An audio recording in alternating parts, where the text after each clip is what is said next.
utang. I don't think there's any easy solution. For example, if the government wants to subsidize the price of gasoline, then there will be shortages or there will be a deficit. Yeah. The only real way to solve it is if they just start saving money. But there has yet to be any master plan from the government on how we will impose austerity measures. And maganda sana kung lead by example, di ba? Uy, oo. Pero, Nako, Yeah. magbisikleta ka na lang, BBM. Pwede naman, exercise pa yan. Kahit yung mga foreign travel, hindi kinat nung Oo. unang linggo pa lang ng crisis na ito. Tapos yung ASEAN Summit, hindi pa naman po sila Saka ikat yung kung magkano MOE nyo. Ano masasave. yung suggestion mo? Ikat nila yung MOE nila. 150 billion nga yung non-essential nilang MOE sa kanilang own definition.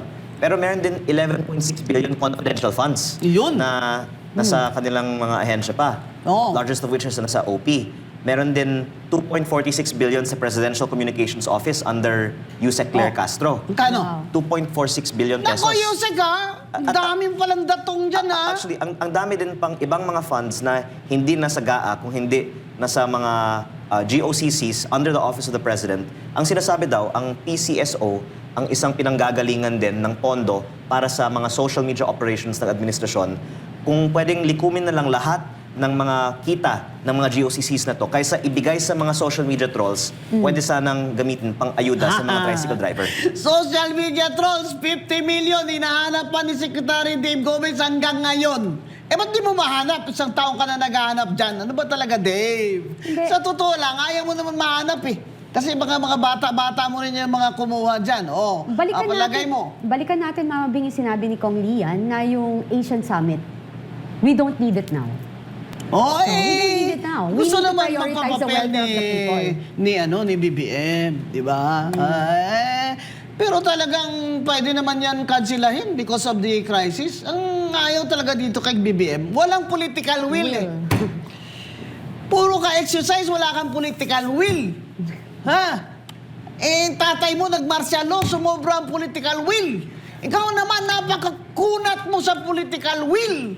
Alam mo, tinatanggap ni Attorney Vice Mayor Respicio ang hamon mo, BBM, na mag-wage kayo dyan sa Malacanang. Ako, ang hamon ko, Walkathon, BBM, 5 kilometers, pero sa Luneta, ayoko ng aircon. Kaya dyan sa gym mo, aircon ka eh. Kahit masakit na yung tuhod mo, lalaban kahit ka. ako may arthritis, partida ka pa. May arthritis pa ang Mama Bing. Hinahamon kayo ni Atty. Respicio na mag-contest Exercise. kayo dyan sa inyong gym. Kaya BBM, yan talaga ang problema sa gobyernong ito. Ang tagal ko nang gustong mag-succeed si BBM, wala talaga kasi wala siyang political will. Ang sinasabi ko nga, Kong Lian, tsaka Mama Bing, ang sinasabi ko po palagi, hindi ho tayo nagiging critical sa gobyerno dahil gusto natin silang magkamali. Paalisin. We just want them to serve the people properly na naaayon sa karapatan natin bilang mamamayang Pilipino. We deserve it kasi we're paying our taxes, binoto natin sila, nagtiwala tayo sa kanila. So dapat talaga na ibigay nila yung nararapat. And among all countries, look at Malaysia, Singapore, Thailand, and all other countries beside us. Ang lahat tayo, we have everything. We have, meron tayong minerals, meron tayong Nickel. Yamang Nickel. dagat, Number right? 2 sa Tama ba nickel. yun? Oo. Sa Tagalog, yamang dagat. Then we also have like flatlands na mga pwede tayong magtanim. Tayo nagturo sa Thailand na magtanim, gumawa ng rice, Rice production. Yun, rice production. Hirap sa Tagalog minsan. So anyway, then, ang Malaysia, maliit na lugar. Pero ang ganda ng growth nila, no? Then ngayon, naiwanan na tayo ng Cambodia. Kasi ang corruption, Kati, Diba? sa corruption kasi, sa corruption index, nandun naman tayo sa halos salutatorian. Kaya ganyan. Tingnan nyo yung isang index ng risk, high-risk countries na 15 according to the Asian Development Bank. Number 4 ang Pilipinas dyan. Ayan, number 4. Highest honors ka na naman, BBM, sa at-risk. Di naman kasama mo dyan, Nepal, Sri Lanka. Noon, tinatawanan mo lang yan eh. Di ba? Ngayon, number 4 ka na sa at-risk dahil sa fuel crisis at dependency natin sa imports. Abay, ultimo bigas, ini-import mo eh. Tapos ngayon, Nagasungka-sungka si Martin Luther King Romualdez ng bigas doon. Tigti 20 pesos daw yun. Why, kung gusto mo, sir, bigyan mo kami lahat. Huwag naman yung doon lang sa inyo. Para talaga ma-feel namin na tumutulong ka. So ngayon, Congressman Libiste, what is kung ikaw ay doktor, ano po ang inyong diagnosis dito sa economic health ng ating bansa? Baka nasa stage 4 na tayo. Aray ko, cancer na naman. Kaya mga fake news peddler kayo. Walang cancer si BBM na stage 4. Walang cancer. Ayan, nag-exercise. Ang mahirap po kasi, ma'am, abot Pero, ng 19 trillion pesos na ang ating utang by the middle of this year. At imbes na nagkaroon tayo ng magandang infrastruktura o magandang education system, ginamit natin sa flood control. At ngayon, hindi na tayo makakautang pa Nakinikbak. sa mga magagandang mga proyekto. Our demographics are no longer as good as they used to be either. At ang ating competitive advantage sa English speaking ay nawawala na rin dahil sa technology. Functional illiteracy, Opo. 80%. Nakakalungkot na we had a window of opportunity in the last few years pero sinayang na. At kahit sino ang susunod na magle-lead sa ating bansa will have to grapple with the huge debt I that has know. already been accumulated. I know. Ang I think biggest loss din sa ating bansa ang pagbagsak ng foreign investment. And speaking of travel, dapat siguro may maningil sa ano ang naging resulta ng lahat ng mga foreign travels na ang layunin ay manghikayat ng mga investor dahil ang investment ay nasa all-time low na sa Pilipinas. Kaya ang naiisip kong... Bagsak by 40.5%. Opo. Halos kalahati.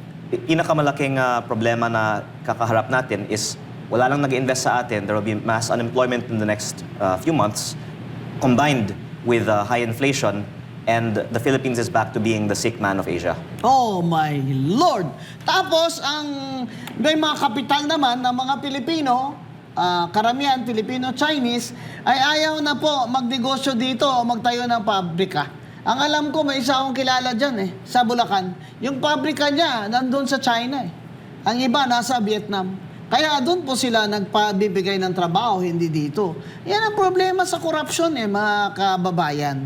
Huwag niyo sabihin hindi issue ang korupsyon sa 2028. Ang pinakamalaking issue sa 2028 ay korupsyon at inflation. Yan, yung taas ng bilihin ngayon. Magkano na ba ngayon, Ma'am Cathy Binag, ang manok? Based sa nakita ko, parang 300 plus. Am I 340. right? 340, Yes, kasi 340. namamalay. Wala na. Huwag na kayong kumain ng manok. Isaw na lang. kumain ako sa Bacolod ng inasal. Oh, Isang I love piraso na lang kasi ang lumit yung paa Palit ng palit Pero alam mo kung Lia, nakakalungkot. Kasi when you try to calculate and you divide yung sinasabi nating utang natin na trilyon, at this moment, yung kapapanganak pa lang na sanggol, meron na ang 152,500 pesos na utang. Hindi pa siya kakapanganak lang po nun May utang na. Each of us, based on our sa population natin. Kaya, Ang sama, diba? ang plano talaga ni BBM dito ay utang lang ng utang. Problema na yan ang sunod na presidente. Kaming gulang mo talaga, BBM. What do you think? If I may bring up one more big solution to plug our fiscal hole. Last year po, ang pinaka-corrupt na ahensya ng ating gobyerno, ang DPWH. Yes. Pero may magandang balita po, ma'am. Number 2 na lang siya ngayon. Dahil walang budget na nirelease kahit saan sa buong bansa ngayong taon sa DPWH, na-solve na ni Secretary Vince Dizon ang korupsyon sa DPWH kasi walang project. Ay, bongga! Dahil wala kang project, wala ring trabaho. Pero ang bagong pinaka-corrupt na agency sa Bureau of Pilipinas, Customs. Bureau of Customs. Yo! Tama po ang guest ni Nadali Talaga lang Ma'am Brun. Valedictorian talaga, Bjorn. Kung matagal na kitang pinupunta riyan dyan, alam ko kaya kung sino ka, Kung Ang gusto- problema ko, ang padrina mo sa Malacanang napakalakas. Pag nag-political will si BBM, nabablock Ang Tanggalin collection na. po ng Bureau of Customs baka abot ng 1 trillion per year. Pero ang sinasabi po, baka 1/3 ng potential revenues ay ine-evade. Kaya kung gusto natin bumuo ng bagong revenues, may karagdagang 500 billion pesos a year na pwedeng kolektahin galing sa mga smugglers Oh my kung goodness. ang gobyerno ay seryoso sa 500 pagsugpo billion? ng korupsyon sa BOC. Oh, gosh. At including sugar. Kaya ang tanong, ma'am, Smuggling of sugar. sa tingin nyo ba, magkakaroon ng 500 billion pesos smuggling per year kung walang mga pumoprotekta sa mga smuggler? Ay, sigurado. Nasa Malacanang nagpoprotekta kasi masyadong mataas ang kapit dyan ng mga Bureau of Customs na padrino. Inamin din sa congressional hearing, ay isa sa mga pinakamalaking sinasmuggle ay oil. Baka, ang estimate ng BOC, 50 billion. Pero sa tingin ko, baka 100 plus billion ang nawawala sa oil smuggling per year. At kaya hindi ibinababa Yes. ang mga buwis sa langis Oo. dahil hindi kasi nakokolekta ang buwis sa lahat. So, pwede sana yung 12% VAT, for example, maging 8 kung yung 1/3 ay makolekta. Pero dahil hindi kinokolekta yung 1/3, those of us that are paying have to pay higher rates on taxes. And maybe you don't that's collect kung smuggled. Tama po. That's why those of us that do pay taxes have to pay a higher rate. Baka kasi yung 1/3, yun na yung kanila.